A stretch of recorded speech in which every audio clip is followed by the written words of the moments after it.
السلام علیکم دوستو پاک فضائیہ میں لڑاکا طیارے کو اڑانے والے پائلٹس کئی مشکل ترین مراحل سے گزرتے ہیں۔ پاکستان ایئر فورس میں شمولیت کے بعد انہیں ہر طرح کے حالات کا سامنا کرنا پڑتا ہے۔ پائلٹ کے لیے ہر لحاظ سے پرفیکٹ ہونا ضروری ہوتا ہے۔ پہلے انہیں چھوٹے جہازوں کے ذریعے ٹریننگ دی جاتی ہے۔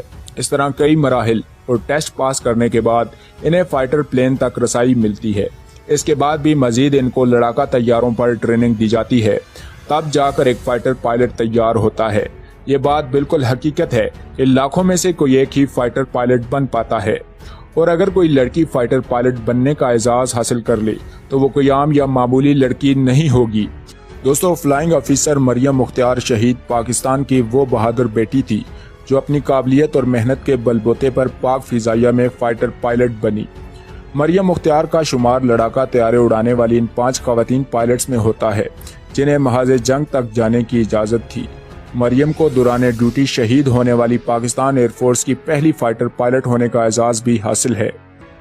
18 مئی 1992 کو کراچی میں پیدا ہونے والی مریم مختار نے ہوش سنبھالتے ہی گھر میں درس و تدریس اور کافی حد تک فوجی ماحول دیکھا، کیونکہ ان کی والدہ ریحانہ ایک ٹیچر تھی اور والد مختار احمد فوج سے منسلک تھے۔ انہوں نے ابتدائی تعلیم ملیر کینٹ کے اسکول سے حاصل کی اور کالج تک کی پڑھائی کراچی ہی میں کی۔ 2011 میں مریم پاک فضائیہ کے 132ویں GD پائلٹ کورس میں شامل ہوئی۔ مریم کو فوج کی وردی بہت پسند تھی۔ یہ افواج پاکستان کے نظم و ضبط سے بہت متاثر ہوئی، اسی لیے انہوں نے پاکستان ایئر فورس جوائن کرنے کا فیصلہ کیا۔ مریم کچھ ایسا کرنا چاہتی تھی جس سے یہ اپنے ملک اور والدین کا نام روشن کر سکے۔ اس نے معمول کے کاموں سے ہٹ کر کچھ کرنے کا فیصلہ کیا۔ 14 مئی 2014 کا دن مریم کی زندگی کا انتہائی ناقابل فراموش دن تھا، جب وہ پاکستان ایئر فورس رسال پور پریڈ اسکوائر میں موجود تھی۔ GD پائلٹ کا کورس مکمل کرنے کے بعد مریم پاک فضائیہ کے ان جان بازوں کی صف میں شامل ہونے جا رہی تھی جنہوں نے سن 65 اور 71 کی جنگوں میں بہادری کی لازوال داستانیں رقم کی۔ PAF رسال پور سے مریم کو فائٹر کنورشن کے لیے MM عالم ایئر بیس بھیجا گیا، جہاں مریم نے لڑاکا طیاروں کی تربیت حاصل کرنا شروع کی۔ 24 نومبر کی صبح مریم FT-7PG طیارے کو لے کر اپنے instructor squadron leader Saqib Abbasi کے ہمراہ ایک مشن پر روانہ ہوئی۔ مشن کامیابی کے ساتھ مکمل کرنے کے بعد واپسی پر میاں والی ڈسٹرکٹ کے علاقے کنڈیاں کے قریب ان کے جہاز میں ٹیکنیکل خرابی پیدا ہو گئی، جس کی وجہ سے جہاز ان کے کنٹرول سے باہر ہو گیا۔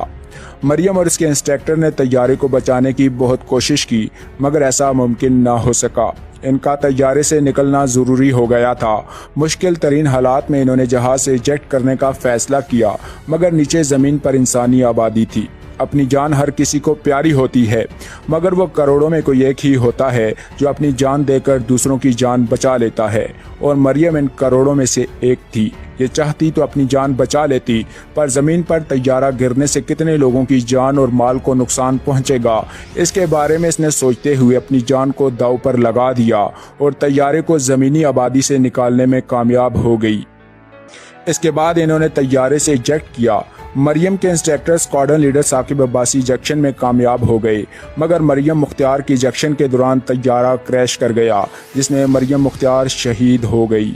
اس جرأت اور بہادری پر ان کو تمغہ بصالت سے نوازا گیا۔ اللہ پاک مریم مختار کو جنت الفردوس میں اعلیٰ مقام عطا فرمائے، آمین ثم آمین۔ پاکستان زندہ باد، پاک فوج پائندہ باد۔